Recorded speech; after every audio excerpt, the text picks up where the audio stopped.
Before we begin, two messages. When my company needed to develop a key mobile product, one that I was counting on as a new source of revenue, I knew exactly who to turn to. Macadamian. They delivered on time with incredible attention to detail, and I was able to get product into customers' hands faster than I ever thought possible. I've personally known them for 10 years, and they do make great products even better. Check them out at www.macadamian.com. What mobile platform do companies like eBay, NBC Universal, the Los Angeles Times, Razorfish, and PayPal use to build their cross-platform native applications? Titanium by Appcelerator.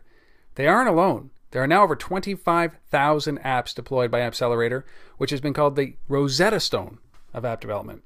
And you can start now for free. Just go to www.appcelerator.com for more information.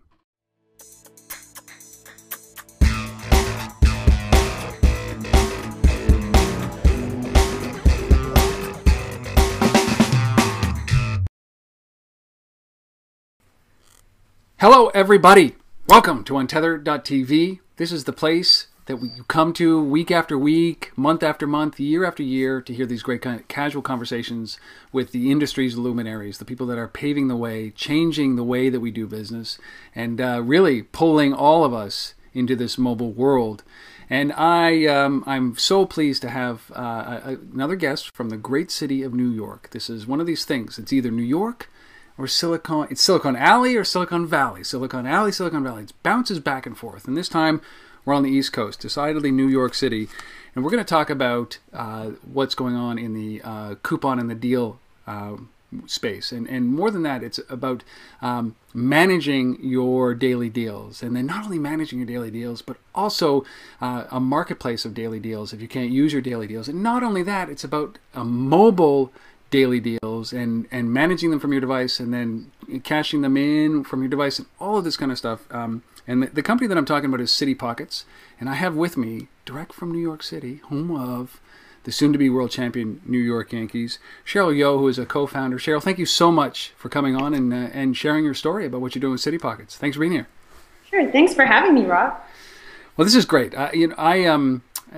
When we featured you on a recent podcast, CityPockets, and was very interested in having you on to talk about what you're doing in the mobile space. But why don't you give a little bit of a background to what CityPockets is, where it started, what it does, and then we'll get into the really neat part of this, which is the mobile application. So what is CityPockets? Sure. So as you have mentioned and described us really well, we are a daily deal wallet in the sense that we help users manage and keep track of all their vouchers that they're buying from the different deal sites, such as Groupon, Living Social, and there's about 650 deal sites now. 650? Yeah. In the U.S. itself, there's thousands more in the world.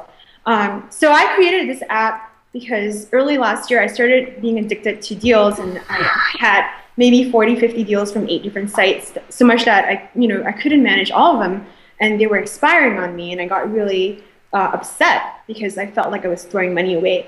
So, and I felt like, I was printing all these coupons out and keeping them in my purse and carrying them with me. So every time I saw a restaurant in like Soho, I'm like, oh, I think I have a deal there. Let me search my folder of coupons. And I felt like, wait a minute, we're in like 2010. Why are we being like coupon clippers, right? There has to be a more elegant way to do this. So, and that's why I had the vision was to create a mobile app where you aggregate all your deals that you've already bought. So it's your little, it's a new form of currency. So it's your little currency in your mobile app that you can bring in the store and redeem. So that was sort of the genesis of how CityPockets was born. So we started a company in August with my co-founder, Johnny, from whom I met at Cornell. Went into an incubator program and pivoted to a slightly different model. We were actually building a platform for local businesses to do instant deals and self-serve deals on our app. But then obviously we were sort of in the same space as Groupon and Living Social, and it was really hard to scale as Salesforce. So we decided this year in March to pivot back to the original idea of a deal wallet. And then discovered that there's a whole market of deals that are expiring that aren't being used. So in April this year, we launched a marketplace feature where users who are already importing their vouchers into CityPockets can now list it for sale to other people who might want to buy it. So, I mean, it just seems like, so you started this in August of 2010, so just over a year ago, roughly. And so you've kind of gone, you've swayed one way, and the original idea, which was the wallet, and then you swayed to another way, and then you swayed back in this way. How jarring was that? I mean, you didn't leave the business of coupons, but Right. how jarring was that? I mean, it was really tough to be working 4 months on a product. I was personally going out to sell to merchants, set at restaurants and cafes to observe how they run their business.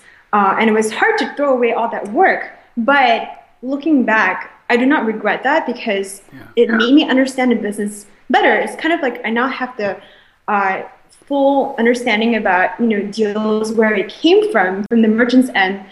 How does it work for merchants? How does it not work for merchants? And consumers who are coming in to redeem those vouchers, how do they behave? So it's sort of like it gave me the other side of how things work and why is Groupon good for businesses or is it not, right? And how are businesses innovating, in terms of how to use them. So coming from that and then pivoting back to the consumer side of things really helped because now I truly understood the motivations of the deal sites, the motivations of the merchant, as well as the consumer. So, I mean, describe that feeling a little bit because, I've talked to a lot of entrepreneurs who are changing their business model as they go, right? So that's the great thing about this industry is that it's, you can do this. You can do a little bit of swerving because everybody's doing a little bit of swerving right now. And was it, you said that it was tough to go through that process of 4 months and then change, let go of that. But on one hand, on the other hand, it was very good to have that experience. But like emotionally, you put that much effort into something, and then you kind of come back to the original idea. Is that something that you just kind of say, "Wow, did you feel that you wasted that time? Was it just? Did you think about splitting off the product, or was it just, listen, this is the right decision that we have to make?"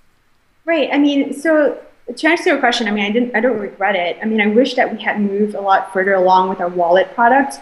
But we did learn a lot, right? So, but the basis of this is that when we first started out, this was my passion to build a product that solved my own problems, and I realized that other people had the same problems too. So, moving away from that product into the merchant-based product was part of the incubator experience and advisors. So it wasn't the road that we were planning to go down. So yeah, we were upset to have spent 4 months working on something that didn't pan out. But ultimately, we realized that we have to follow our passion and my intuition, my instincts. That maybe 6 months ago, maybe a year ago, the market wasn't ready for a deal wallet, but now they certainly are because a year ago people were probably still discovering Groupon and buying from one or two sites, whereas now stats are showing that people are buying from 52% of the users, of daily deal users, are buying from at least 3 or more sites, and they have a total of 24 vouchers that they have bought in a lifetime. Of which 9 are still active. So, there is a need for this management tool, but there is also a greater need for a secondary marketplace to sort of, enable this ecosystem of people buying deals, knowing that there is a way for them to unload it if they can't use it. Because you don't want to be stuck with something you can't use. You're throwing away money. So I think we're in an important part of the ecosystem in that sense. Well, I mean, it certainly is. Specifically that part, which is the most appealing part. I loved how you classified these coupons because they are a form of currency. It's like gift cards that you prepaid for. You own the right to use these. It's not like you're redeeming them. You're not cashing them in. So you've spent money on these, and the idea that a lot of them go expired is certainly a challenge. So I love that. I love the concept. It's a currency. This is a big currency, and it's a big business. Right, and the way I sort of always point out CityPockets is we're sort of like a Swiss bank, right? I mean, all these different currencies from different deal sites are like different countries producing currencies in different forms, and we are, a central repository to manage all your currencies, and also a trading platform so you can buy and sell deals that are in the market, so to speak. So that just must have come up. So, literally, listen. There's a challenge we've got here because you're noticing that some of your deals are going expired or unused, and was it that simple, or was it people coming at you saying, "Listen, now that they're all in here, I've got all these coupons in or these daily deals in my wallet. I need some way of ensuring that I either use them, and if I can't, getting rid of them." Was that your idea, or was it a customer's idea? It was really an observation of what is going on in the wallet, because we also track redemption, and we have some game mechanics to encourage people to mark the voucher as used if they've used it. And we're noticing that 1 out of 5 vouchers expire before they get redeemed. Wow. And so then we decided to do a bunch of surveys and realize that consumers are having, they're missing vouchers and they're expiring. So we asked them if you'd like an ability to resell it to someone else, and we had a great response. So that's why we launched it, and I think it makes a lot of sense. So I guess moving into the mobile product, I think this is the number one reason why we're moving or focusing on the mobile product is because also through the Deal Wallet, we've observed behaviors where people in the past, when Groupon first came out, they were they saw a deal, especially women who say you saw a hair salon deal and you jumped at it, right? Oh my gosh, I might need a hair treatment in 3 months. This sounds like a great deal. Let me buy it now and let me store it for 3 months until I actually need it. And we're seeing that behavior moving toward a more instantaneous behavior because people are getting used to getting deals all the time. I know there's going to be a hair deal somewhere later. Yeah, so I'm going to wait till the week that I need it. So for example, tomorrow I need a blowout for another interview that I'm going to have. So I search for a deal today for a blowout deal. So you're seeing people moving toward a more instantaneous purchase. Yep. So I think there's a huge difference between deals on the website and deals on the mobile. And you're seeing Groupon and Living Social investing a lot of money in Groupon Now and Living Social instant deals. Because they're seeing that, right? But for it to move toward mobile, it has to be a more instantaneous purchase. Like if I want to buy it on my small little phone and enter my credit card, I want to be able to use it right now where I am.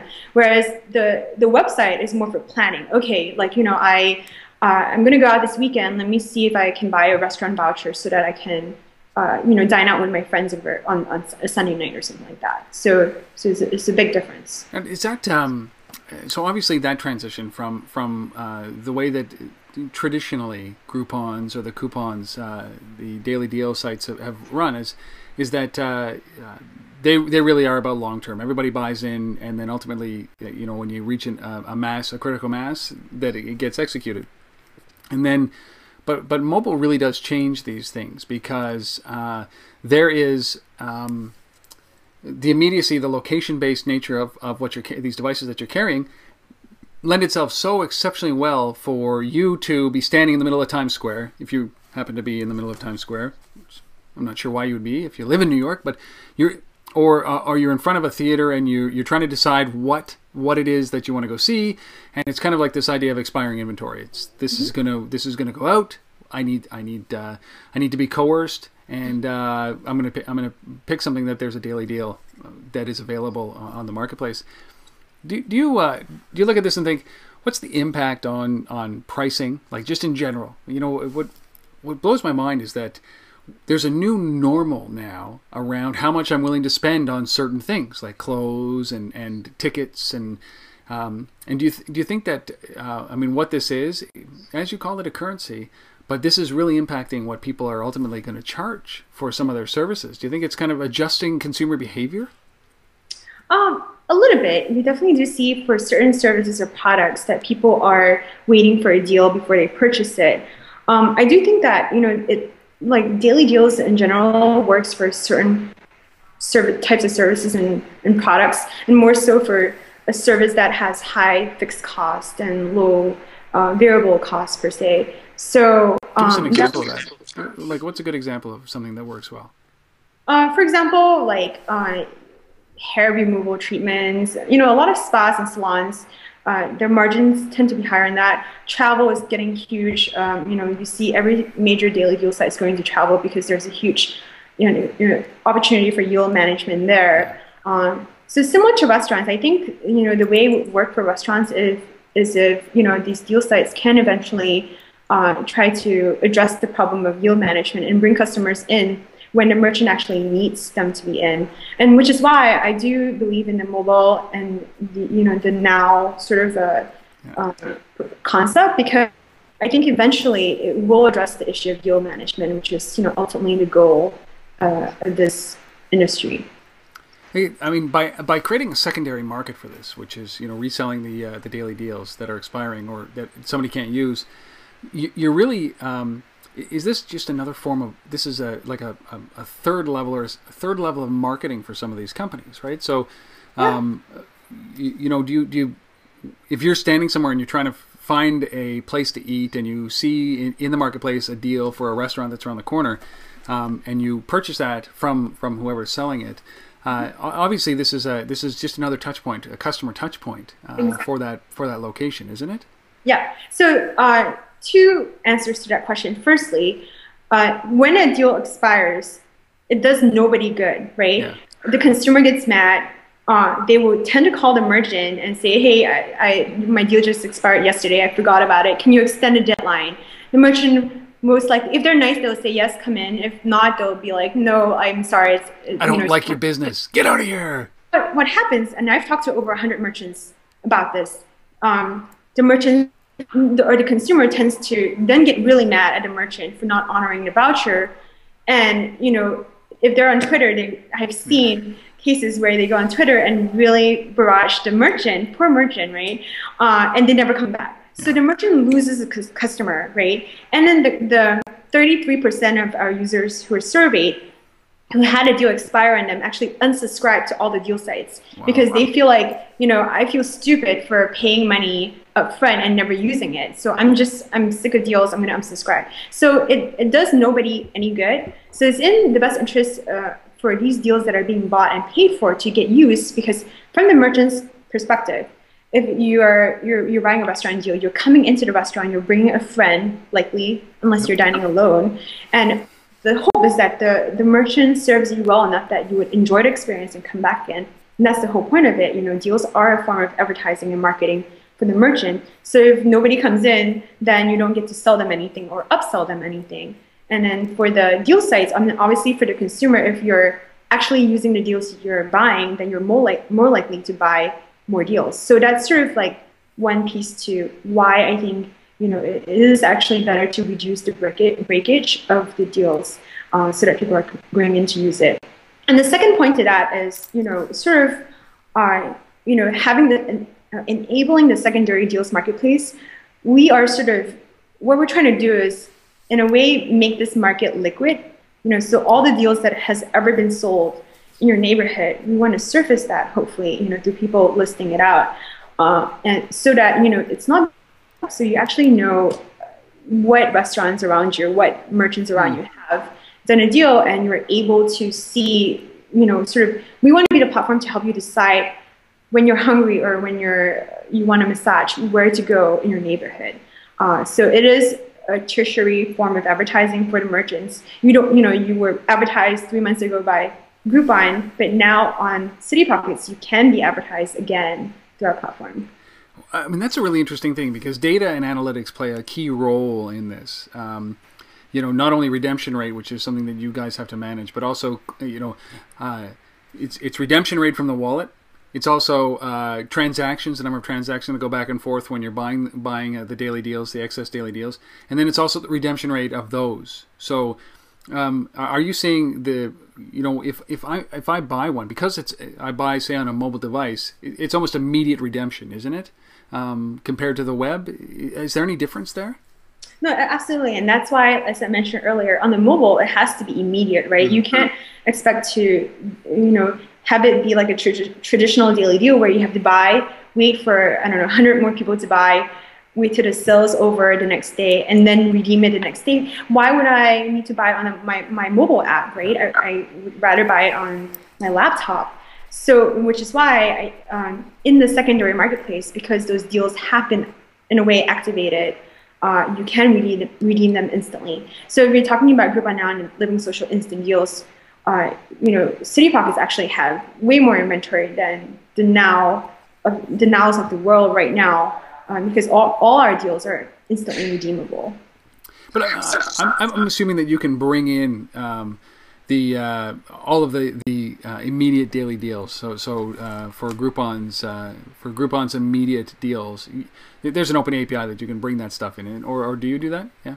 So we're actually launching that very soon. Maybe we're aiming for early November to be launching the next phase of our mobile app, and that would actually incorporate all the instant deals outside from Groupon, Living Social, Scout Mob, and a couple other partners. Yeah. So about 2 months ago, we actually acquired another startup called Deal Burner, and this was exactly what they did. What they did was aggregate all the instant deals, and on top of that, have push notifications.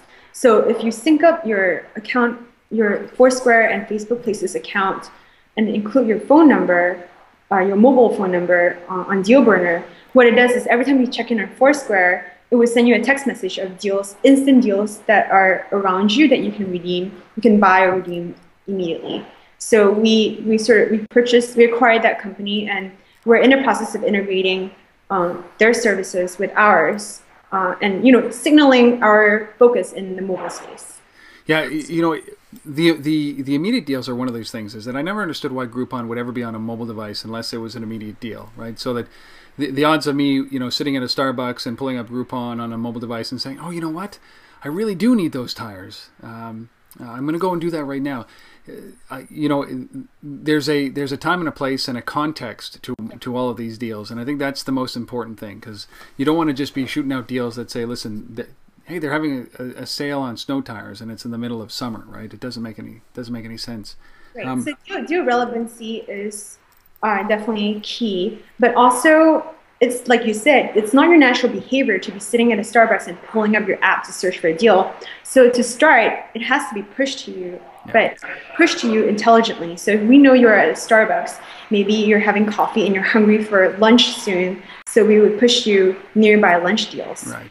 But the key is to push it to you, to push relevant deals to you. So I love this. Now, what do you ever foresee? Like, I want to get into the business model of this in a second, and pull in your revenue model and that kind of thing. But I'm really interested to see that is there a secondary market? Obviously, coupons are redeemed, especially in the secondary market in a mobile device. Do you think that there's ever a secondary market where let me ask this question: what are people paying for the secondary market for the coupons? Is it a discounted price? Is it the same price as the user ended up paying, or is it a variance there? Yeah, so 25% of our users who resell their deal actually make a profit out of it. That was my next question. Okay, so yeah, and actually the highest profit that was made was $41. Come on a dental deal. It was for like X-ray and cleaning and an exam or something like that. So that's hysterical, because for me it's my question was, do you foresee an opportunity for mass buying of Groupon deals, putting them in the marketplace through you guys, and then making a profit off of them, selling them for a little bit more each, like even $1 or $2 more than you actually paid for them on a grand volume? You can make a good living buying and selling daily deals.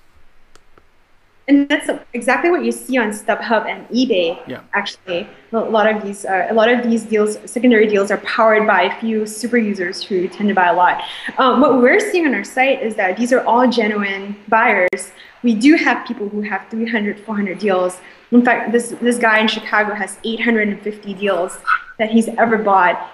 But he's actually using them. He's used like 70% of them on a daily basis. And so a lot of deals in our marketplace aren't, sort of scalpers buying deals and trying to resell them for a profit. They're really just people who have a high intent of using the deal, but just for some reason can't use the deal. And the deals that tend to make a profit are some of the more popular deals, like maybe a Fandango movie ticket, or like a popular restaurant that has 4 stars on Yelp, or something like that. So we're not seeing a whole lot of, intentional profit-making behavior, but maybe in the future. We don't want to encourage too much of that though, because the value proposition is to help you manage and use your deals effectively. So yeah, and I guess 25% make a profit, but 41% also break even, and the rest sort of lose a couple So that is a loss. Yeah, I mean, it's a way for you to recoup your money. It's sort of like a sunk cost, for something that you've already paid for. So yeah, I mean, who knows? I'll let you know when we do see activity of people buying in bulk and reselling. I just think, I mean, you can start to think about opportunistic buys, which is, if there's a popular restaurant that gets a great review and, 30 days ago it had a Groupon that somebody bought, you can start to see it. This is like a little stock market of a value of that restaurant, so or that place of business. So maybe hair salons and nail salons, are always a depressed value because there are so many deals that are floating around of these daily deals sites. But every once in a while you get that great, stellar deal, like it's 50% off of, Whiteface ski pass, and those generate a little bit more of a buzz. But then even if you get 25% off, if I sell it for a 25% profit on what I spent, you see a little bit of hoarding around that. But it's like this other currency. It's a new marketplace around Groupon, which would be, good and bad, I suppose. Yeah. But as long as they're not charging more, like a StubHub, or even Ticketmaster, charge 2x, and you don't want to see that. Right. No, absolutely. I think especially with mobile, right? I think as a user, as a buyer, you're already there in front of the establishment, or maybe a couple, and you're just trying to decide where to go. You're willing to pay $5 more to get that deal because you're still getting like a $5-10 discount. So yeah, I mean, and that's why mobile is key. It's all about location. It's all about where you are at that point in time. So a few weeks ago, you presented some statistics around this, around kind of the usage patterns. Was there anything that really struck you, that struck the crowd? I mean, this was featured pretty well everywhere, I think. You're saying Mashable and TechCrunch, and you did a nice. Was there anything that struck you as big on this? We'll finish up here with the stats. Yeah, I mean, so from what we projected. About $1.2 billion worth of deals half expired without being redeemed, and that number is only going to grow. And so 1.2 billion deals, half of them expired without being redeemed. Exactly, and that's the estimated breakage. Wow. 1 out of every 5 deals don't get used, and so we're trying to either recycle those deals, a part of that $1.2 billion, and in the secondary marketplace, or reduce that amount and help people redeem their deals without it having go to waste. So that's one of the stats. So that's on sort of the secondary marketplace, and some of which I've already shared in terms of like the 25% who made a profit. We also presented data on sort of general stats on what people are buying. And up till now, all this data has been based on surveys. But for the first time, CityPockets have been able to present data based on real usage, because people are importing deals into our site. So we're seeing that an average buyer, so there's a difference between male and female buyers. So 65% of the vouchers belong to women. So obviously we have higher purchasing power. And on average, women buy 28 deals versus men who buy 20 deals. And an average woman was subscribed to 4 deal sites versus 3 for a male consumer. But we are seeing an uptick, over the past 2 years of people subscribing to more sites and buying more. Despite press, saying that there's deal fatigue in a consumer's mind, we're actually seeing the opposite of that. People are buying more deals. And there is chatter about merchant fatigue as well. I think that's a bigger problem. I'm not so concerned about consumer fatigue as much as I am merchant fatigue, because there are so many startups that are trying to cold call them and sell them products to these local businesses. It's kind of at a. I mean, as you said there are 650 that we know of, and many more in different countries, and I can understand that every day. these businesses, these popular businesses, local businesses, must be getting somebody calling up about it. I mean, I know that there's Groupons in pretty much every city, but then there's also the localized versions, city by city by city, and I'm sure it can get exhausting, completely exhausting. And I think that's why some of the deal companies won't be around. Some of them, there's a lot of consolidation going on, but some of them are also offering just the same kind of deal, which is the typical. I make fun of it sometimes, which is like hair salons and manicures and pedicures, which seems to dominate, or teeth whitening, right? Which seems to be everywhere. But what about making money for you guys? What is your revenue model for this? Is it all encompassing, or is it split between the wallet and the marketplace? How do you guys make money? So it's a little different. In the marketplace, we are like an eBay, so we take a transaction fee out of every sale from the seller because it's already a sunk cost for them. So that's definitely one of the ways we're making money. And then the second way is this is a little bit down the road. We've talked a lot about building a recommendation engine, but that's always hard to do, and we don't want to just build this random recommendation engine. But because we know your purchase history, I think that's really important, and that's sort of the consumer level data that most people don't have across different sites. Is that we know who exactly is a mom who's learning golf, who loves Italian food, and so we can very easily feature you a personalized deal. As I mentioned earlier, deal relevancy and location becomes really important. So we're definitely eyeing that and trying to come up with the best recommendation engine. And so from there, we would make some affiliate revenue. But we also have a ton of other really interesting business models that I'm not quite ready to share yet because we're still working on them. But I think that's what's going to make us a really valuable technology company. Well, I mean, if you just look at eBay, I mean, when you start to think about featured posts and additional small features to get your Groupon to the top of the list and sponsored posts, and I mean, certainly when you get enough content in there, and you were saying that before, there's 200,000 plus deals in there, and we're going to talk about marketing in a second, but when that's a great number, but when it starts to scale, now it's about findability. It's about being able to compete in my city with the 30 other people that are posting it up there. So how do I differentiate? Am I willing to spend an extra $1 to get it bumped up, or add color, that kind of stuff, right? There's certainly endless possibilities for what you do. Right. Which is why right now we're really focusing on our product, on the mobile product in particular, to really build, something that people would want to use and tell their friends about. So over 50% of our traffic so far has come from word of mouth, from people telling their friends, inviting their friends through our site, telling people on Facebook and Twitter. So that has done really well for us. And then another 30+% comes from the great press that we've received. We've been on CNN, Wall Street Journal, recently, Mashable, TechCrunch, all the great sites. So that has done really well for us. I mean, when it comes to that kind of stuff, is it, do you notice a sustained bump, or is it like a TechCrunch article? Is it you go through that high of being on TechCrunch one day and it's just, you get jammed and you get lots of users, and the next day it's like, back to normal. Is that what happened to you guys? Yeah, I mean, I think with most sites, you will get that, they call it the TechCrunch effect. Yeah. The initial crazy bump. You can see our Google Analytics where we have spikes.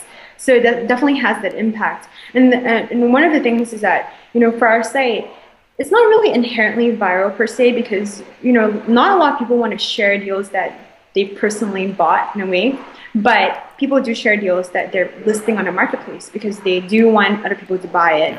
And we provide an incentive where if you do share it on Facebook or Twitter, we waive your transaction fee. So we may not take a cut from you, but you're helping us market the product. And so we're seeing some good traffic coming in through the marketplace. So that's smart. So if you're valuing the fact that they're going to share this with their circle of influence, to the equivalent, I mean, it makes sense. You do this for us, we're going to waive the transaction fee. Yeah, exactly. And people must be appreciative of that. Is there a pickup of that? Do you have, 50%, 75% decide to do that? I don't really have numbers on that, Okay. but we have measured that. I think something like 35% of people who have bought a deal, or so, I can't quite remember, but it's something pretty high where people have signed up on our site based on coming through Twitter. Referral. Sorry, so Yeah. 35% of people that came from Twitter are through marketplace deals that have been tweeted out. Right? That's incredible. Like that's a high conversion rate. Yeah. And I mean that's a great piece of advice, at least for folks who are watching or listening, is that there is value. Don't ever underestimate the value of somebody else's network in doing this for you, and don't expect that they're going to do it for free. Don't just put a tweet me button, right, Yeah. or tell your friends button without offering a little bit of value to them, so that there's an incentive. And if your conversion rate is 35% of that, that's pretty incredible. How many? I mean, what is your conversion rate out there? Is it 35%? Maybe you should take a lesson from what they're doing here at CityPockets. Hey, so you've got that kind of stuff, media plays, you've got referrals. How else are you getting this out? Because is it available in every city, or are you slowly rolling it out, kind of city to city, or do you just let it kind of roam free? I mean, it's available in every major city, anywhere that Groupon and Living Social exists. So any of 30 sites that we're supporting, even in Canada. So we do have a lot of Toronto and Vancouver, a lot of Vancouver users as well. Yeah. So definitely our North America have a lot of interest internationally as well. But we're not looking to expand yet. We're looking to really master North America beforehand. But we're also actually announcing a really exciting partnership tomorrow, which you'll hear of on TechCrunch, with 8 Coupons. So 8 Coupons is a deal aggregator. They aggregate daily deals as well as online coupons, like your regular 30% off and Taylor and whatnot. So the partnership is where we are going to be powering their deal wallet. It makes sense for their users. They have a lot of users who are already buying deals from your site. So to be able to manage their deals using the CityPockets platform on one site makes a lot of sense. So this is the first real partnership that we're announcing with the deal aggregator, and hopefully more to come. So we are definitely open to more partnerships with deal providers. With deal aggregators out there. And obviously that's got to be one of your strategic opportunities for growth, right? Is that don't build the technology. We've got this technology. Bring it into us. We've got the users. We've got the ability to manage this flow for you. Is that that's really how you do scale, isn't it? Yeah. So through partnerships, definitely an important thing for us.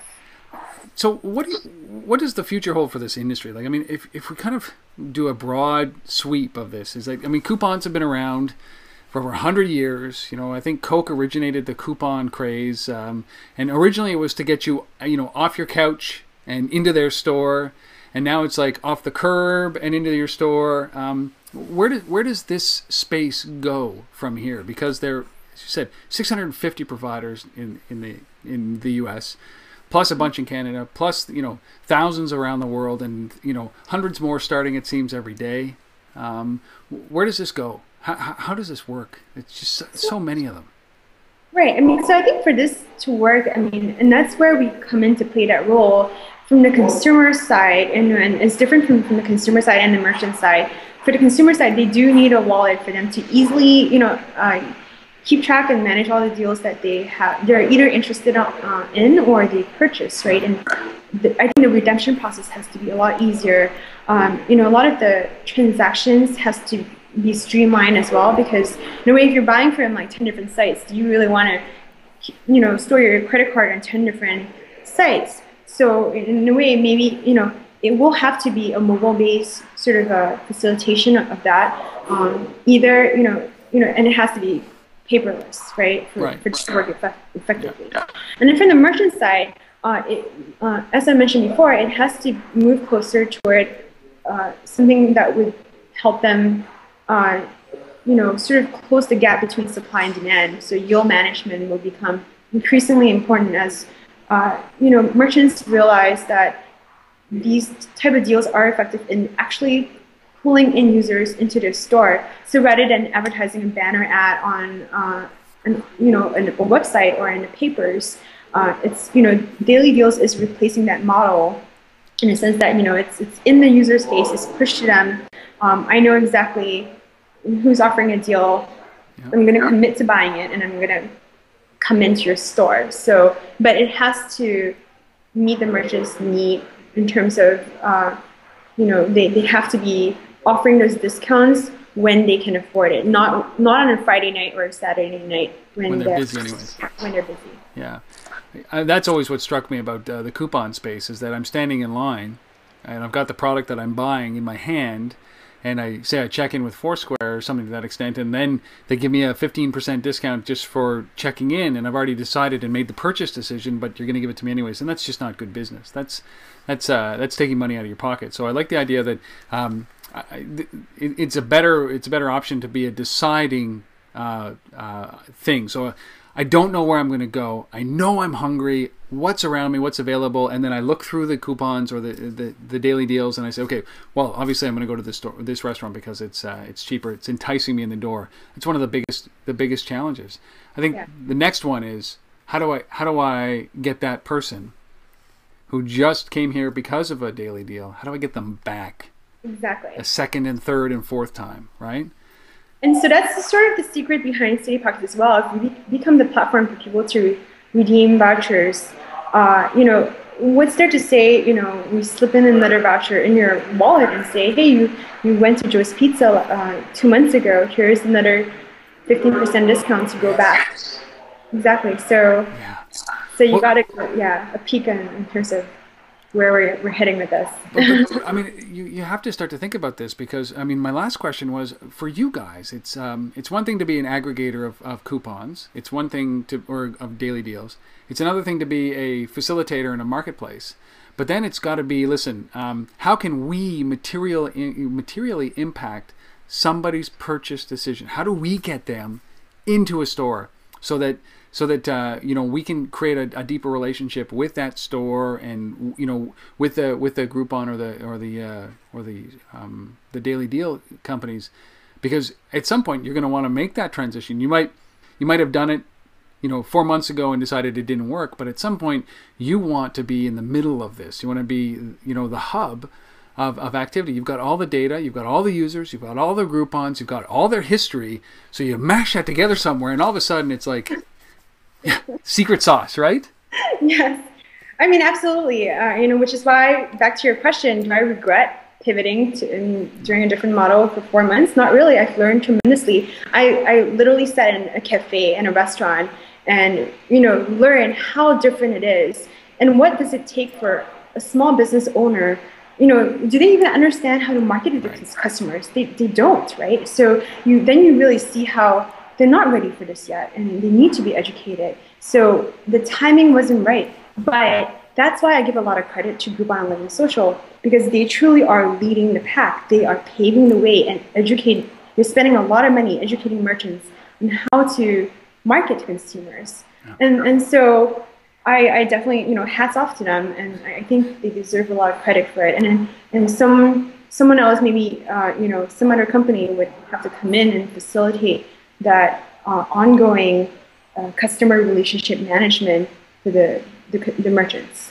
Yeah, and it is good that Groupon and Living Social are doing it. And they both have deep pockets. Living Social obviously is part of Amazon now, but Groupon, they have deep pockets, and I love the guys who come in and pave the way. They might not survive, but certainly the industry might as a result of their education and their efforts. So I hate being first, but I always appreciate the folks that are, right? It's like they pave the way.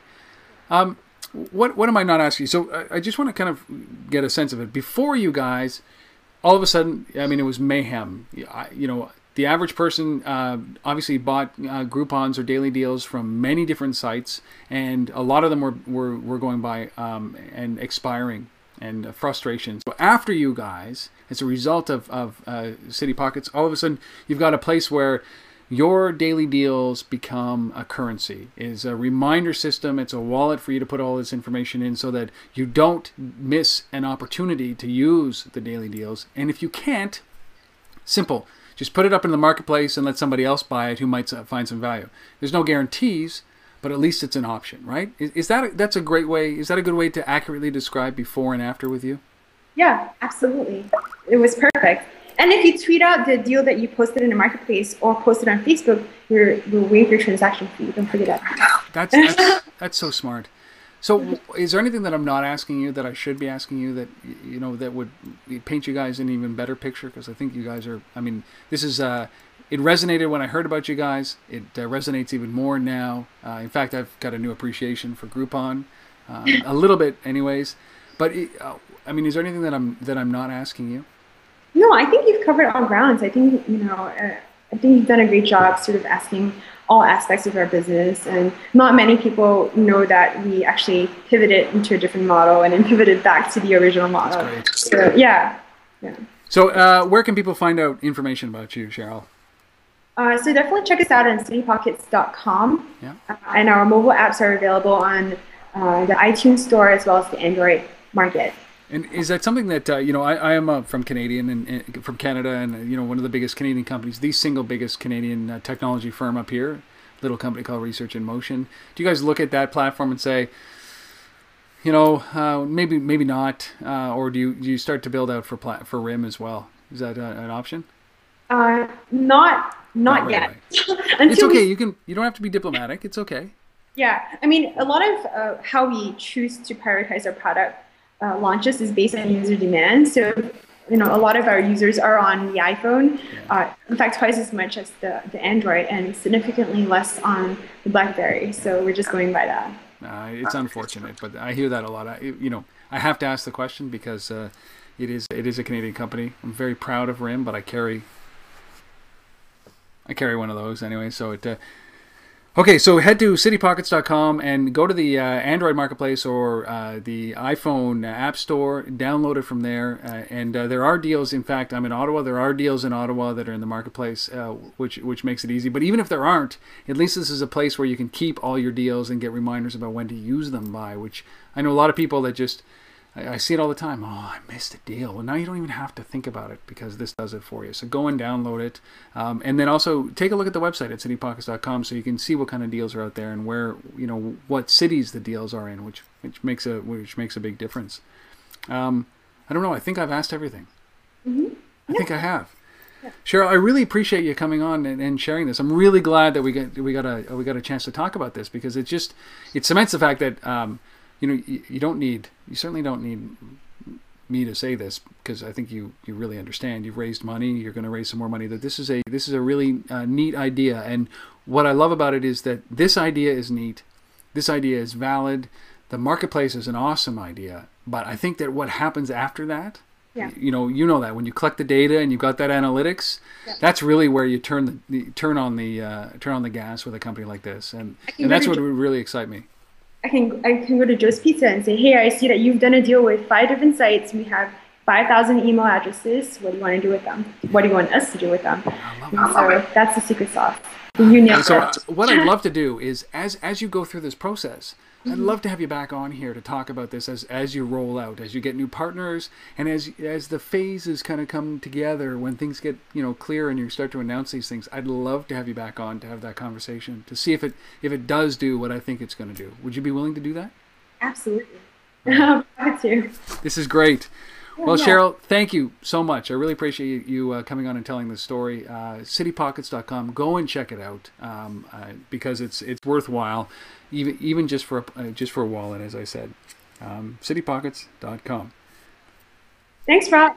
Listen, I appreciate it. And for you guys who are still watching, listening, thank you guys for watching or listening or doing both or whatever it is that you do, however you consume this. Really appreciate the fact that you come back day after day, and it makes it worthwhile for me to do this. And I hope you come back next time because this is another episode of Untether.tv finished. Thanks, Cheryl. Thanks, Rob.